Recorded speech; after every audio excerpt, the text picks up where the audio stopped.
Tenochtitlán, año 1400. Después de Cristo, no hay desiertos, no hay salvajes con lanzas persiguiendo a exploradores asustados. No hay canibalismo descontrolado, ni oscuridad primitiva. Hay una ciudad, la ciudad más grande del mundo, más grande que París, más grande que Londres, más grande que cualquier ciudad europea de ese momento. 1 millón de personas viviendo en un lago, en medio de México, en una isla artificial conectada al continente por calzadas de piedra tan anchas que 4 carros podían circular en paralelo. Hay agua limpia, hay mercados, hay leyes, hay impuestos, hay escuelas obligatorias para todos los niños, ricos o pobres, algo que Europa no tendría hasta 400 años después. Hay también un templo, el Templo Mayor. 80 metros de altura, visible desde cualquier punto de la ciudad. 2 escaleras que suben en paralelo hasta la cima, donde 2 santuarios esperan. Uno para Tlaloc, dios de la lluvia, y uno para Huitzilopochtli, dios de la guerra. Y en ese templo, en los días que el calendario sagrado marca en rojo, suben hombres, suben y no bajan. Esto no es la historia que Hollywood te contó. No es la historia del indígena primitivo rescatado por el conquistador civilizado. Tampoco es la historia del pueblo inocente destruido por el mal europeo. Es más complicado que todo eso. Esta es la historia de Tenochtitlán, de lo que significaba nacer aquí, crecer aquí, matar aquí y morir aquí. Esta es la verdad que los museos no saben cómo explicarte sin entrar en pánico. Agárrate. Primero lo básico.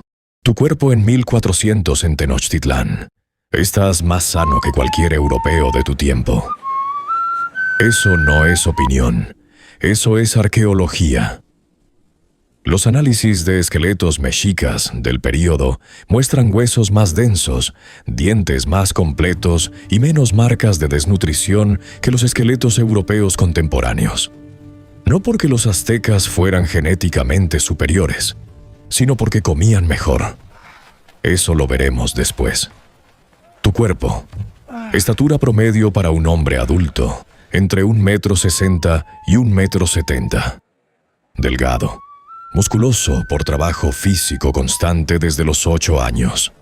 Sin obesidad, sin gota, sin las enfermedades del exceso que devastaban a la aristocracia europea.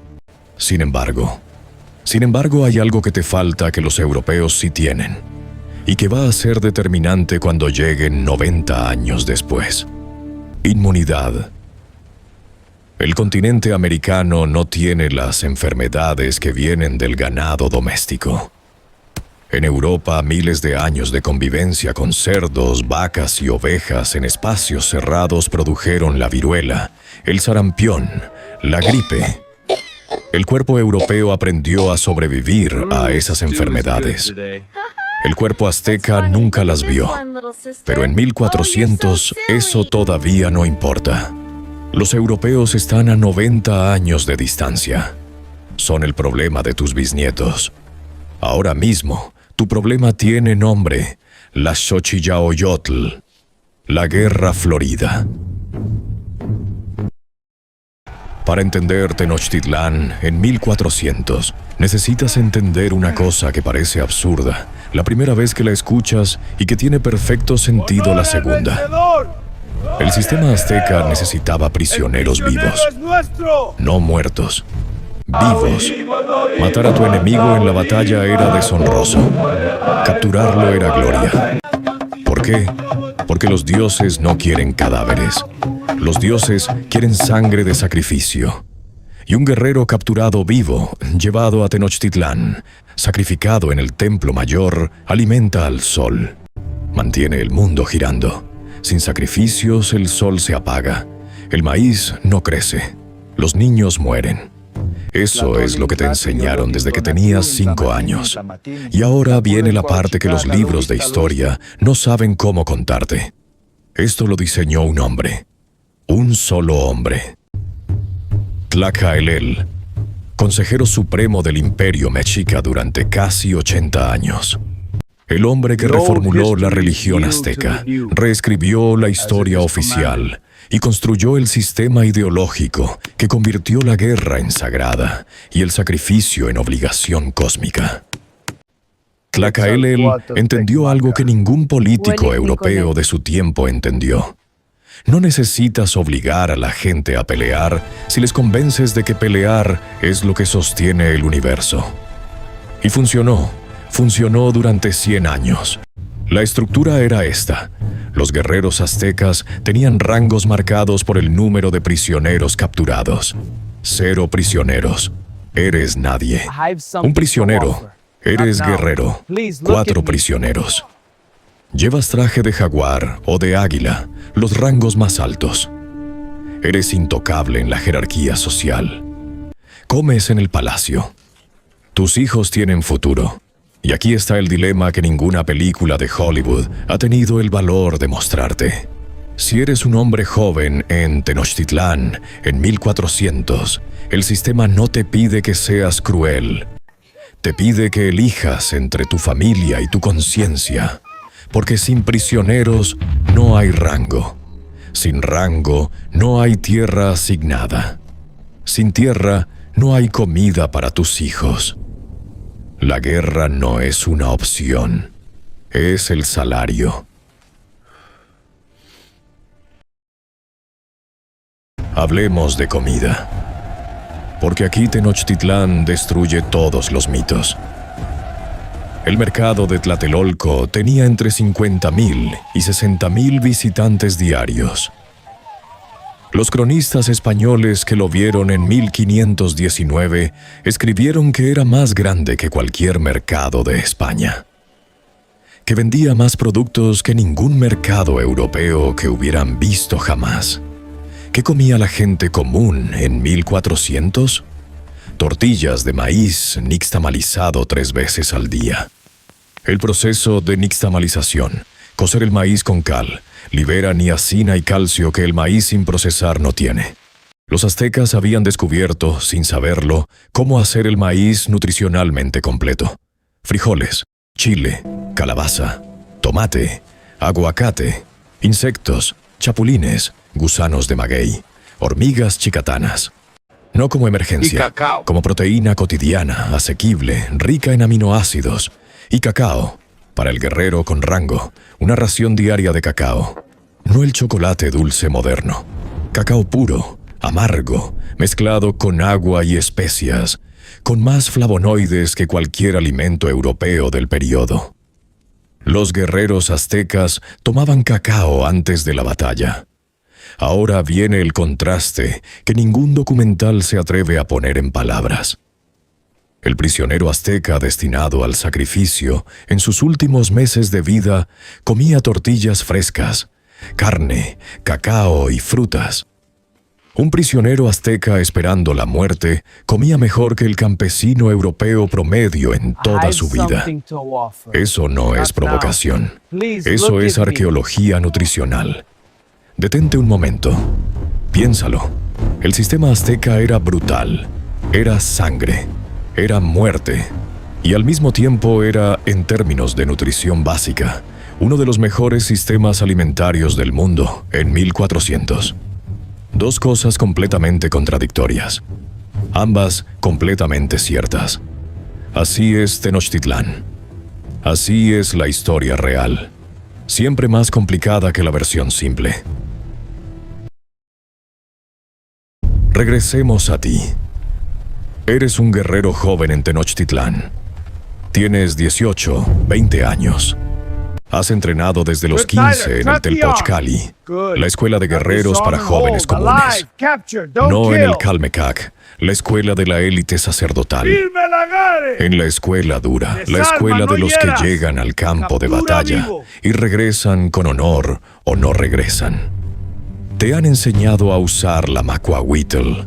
Una espada de madera con obsidiana incrustada en los bordes. No es de hierro. El hierro no llegó a América precolombina.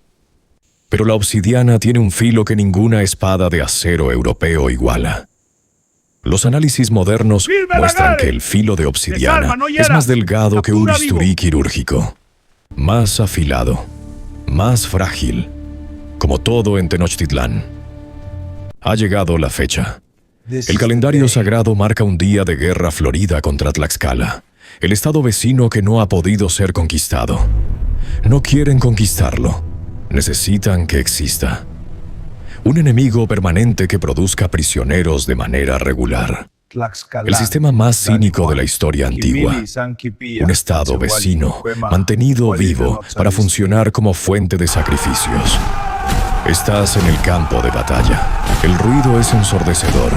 Tambores, caracolas, gritos, el olor a sangre mezclado con copal, el incienso sagrado que queman los sacerdotes en la retaguardia. Frente a ti hay un guerrero tlaxcalteca, tu mismo tamaño, tu mismo entrenamiento, tu misma desesperación probablemente. Tiene que haber uno que capture al otro. Si lo matas, vuelves sin honor. Tu familia come esta semana. El mes que viene, no. Si lo capturas vivo, subes de rango. Tu familia come el año que viene. Tus hijos tienen futuro. Si él te captura a ti, subirá de rango él. Y tú vas a Tenochtitlán. Pero no de vuelta a casa. No hay decisión correcta en este sistema. Solo hay decisión. Eso es la Guerra Florida. La medicina azteca en 1400 es uno de los capítulos más ignorados de la historia científica. El Códice de la Cruz Badiano, escrito por médicos aztecas, documenta más de 200 plantas medicinales con aplicaciones específicas: antiinflamatorias, anestésicas, antisépticas, antiparasitarias. Muchas de ellas validadas por la farmacología moderna siglos después. Los médicos especialistas mexicas clasificaban enfermedades por síntomas, prescribían dosis específicas, realizaban suturas con pelo humano y agujas de obsidiana. Espera, ¿suturas con obsidiana? Sí, la misma obsidiana de su arma de guerra se usaba en cirugía. Bisturíes de obsidiana. Las heridas quirúrgicas con obsidiana cicatrizan más rápido que las de acero, porque el corte es más limpio y traumatiza menos el tejido. La medicina moderna lo redescubrió en los años 80 del siglo XX. Los aztecas lo usaban en 1400, pero la medicina azteca tenía un límite que ninguna planta podía resolver. Sin contacto previo con el ganado europeo, sin inmunidad a sus enfermedades. Y cuando llegue la viruela en 1520, toda esa medicina no va a servir de nada. No porque sea inferior, sino porque nunca la había visto. La esperanza de vida en Tenochtitlán en 1400 era de 35 a 40 años, similar al campesino europeo. Diferentes causas, mismo resultado. En Europa, hambre, frío, infecciones, guerra. En Tenochtitlán, guerra, sacrificio, enfermedades del lago y el sistema. El sistema. El Templo Mayor tenía dos tipos de víctimas. Las víctimas de guerra, guerreros capturados. Morían en combate ritual en la cima del templo, sacrificados con cuchillos de pedernal. Rápido, violento, considerado honroso dentro del sistema. Las víctimas de cosecha, niños de 2 a 7 años, sacrificados en épocas de sequía para pedir lluvia a Tlaloc. Requerían llorar durante el sacrificio, porque sus lágrimas representaban la lluvia. Si no lloraban, los sacerdotes les arrancaban las uñas. La historia no merece suavizado. Escríbelo sin suavizarlo. Algunos de esos niños eran comprados a familias pobres, y la familia que vendía al niño no lo veía como un crimen, lo veía como un honor. El niño iba al dios, El niño sostenía el sol. Eso es lo que el sistema de Tlacaelel había construido. Una ideología tan profunda, tan integrada en cada aspecto de la vida, que el sacrificio de un hijo podía sentirse como un acto de amor. Eso es poder. Eso es control. Y eso paradójicamente también es fe. No puedes entender a los aztecas si los miras desde afuera. Tienes que entrar en el sistema y entender por qué tenía sentido desde adentro. Porque lo tenía. Cuando Hernán Cortés llegó en 1519 con 500 hombres, Tenochtitlán tenía 200,000 personas. Nadie en su sano juicio habría apostado por Cortés. Y sin embargo, en 2 años, Tenochtitlán cayó. No cayó por la pólvora. No cayó por los caballos. No cayó fundamentalmente por los españoles. Cayó porque Tlaxcala, el estado vecino que los aztecas habían mantenido vivo artificialmente como fuente de prisioneros, eligió a los extranjeros sobre sus verdugos. El sistema que Tlacaelel construyó para sostener al imperio acabó destruyéndolo. Los tlaxcaltecas, humillados durante décadas de guerras floridas fabricadas, de ver a sus guerreros sacrificados en el templo mayor, eligieron al enemigo desconocido sobre el conocido. Y la viruela hizo el resto. Aquí está la pregunta que no te hace ningún documental de historia. ¿Qué hace un imperio cuando su sistema de control funciona tan bien que destruye a sus aliados potenciales? ¿Qué hace una civilización cuando la ideología que la unifica se vuelve tan rígida que no puede adaptarse cuando llega lo inesperado? Tenochtitlán no cayó porque era primitiva. Cayó porque era perfecta. Perfecta para el mundo que existía antes de 1519. Y ese mundo cambió en 90 días. La historia de los aztecas no es la historia del bien contra el mal. No es el nativo inocente destruido, ni el conquistador demonio.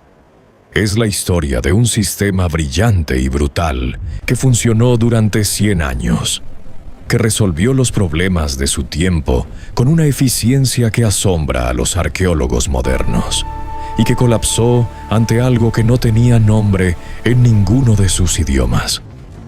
Lo que Tenochtitlán te enseña no es que el sacrificio humano es malo.